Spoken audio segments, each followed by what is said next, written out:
You're going to do everything you can to learn more about strategic plans of action to create any behavior. Something as simple as we have this game to get young dogs or puppies or even older dogs, rescue dogs, dogs who have only been lured in their lifetime, and we want to shape a behavior, and they just stand there and they offer nothing. Big belly button gaze. And people say, oh, my dog's, he's not like your Border Collies. He's a little bit slow, so he doesn't offer anything. No.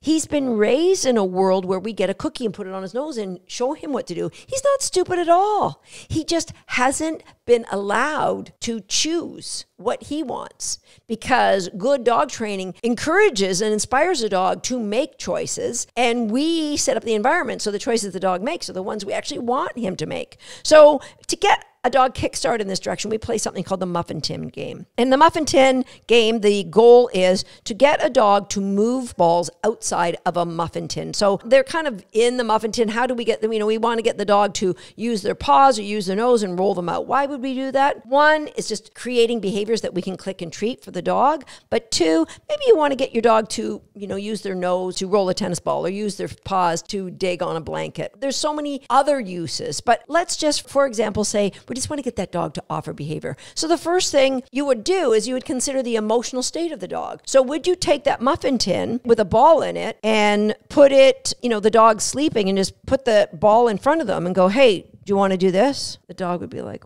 what are you talking about? And go back to sleep. Emotional state, very, very low, not engaged, and not doing it. Or would you take that muffin tin and a ball, and you're walking your dog and he starts lunging at a cat, and would you then say, hey, do you want the muffin tin or the ball? No, no, no, no, no. Emotional state, way too over the top to care about your muffin tin or your ball. So you get your dog somewhere in the middle where he's keen to interact with you. And I might like cover all of the holes of the muffin tin except one, and I'll put a cookie in there. The dog will stick their nose in and eat the cookie. I might do 2 or 3 of those. Okay, you've got the idea. I know you're not afraid to stick your nose in the muffin tin. So now I'm going to put a cookie in there, and I'm going to take a pair of rolled up socks, and I'm going to cover the cookie with the rolled up socks. Why would I do that? Because it weighs a lot less than a tennis ball, and it's a lot easier to push it out of the way and get the cookie. You don't actually even have to move the socks out of the muffin tin. The dog probably can just move it out of the way and grab the cookie. I'm all in on that. I might do a couple more of that, and then I'll put maybe a smaller ball, or I might go right to a tennis ball. So the dog has to work at that tennis ball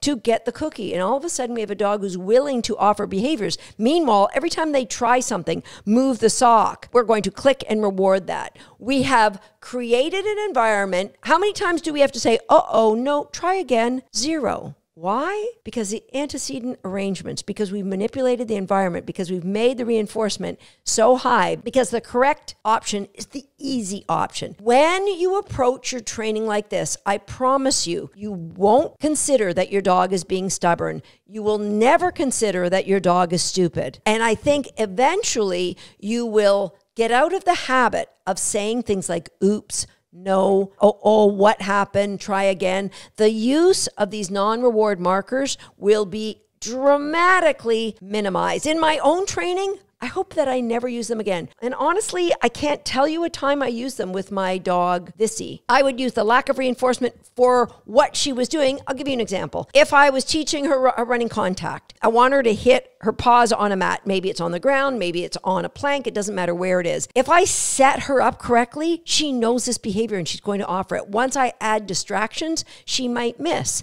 When she misses, I won't give her a reinforcement for not hitting the target, but I will give her a reinforcement for resetting again. So the lack of reinforcement for that behavior gives her feedback that, something was different about this one. But the reinforcement for setting her up for trying again encourages her to keep trying. The game is fun. And if she continues to miss, which she rarely would do, I would know, okay, experimental design, flaw. The dog's not flawed, guys. It's us.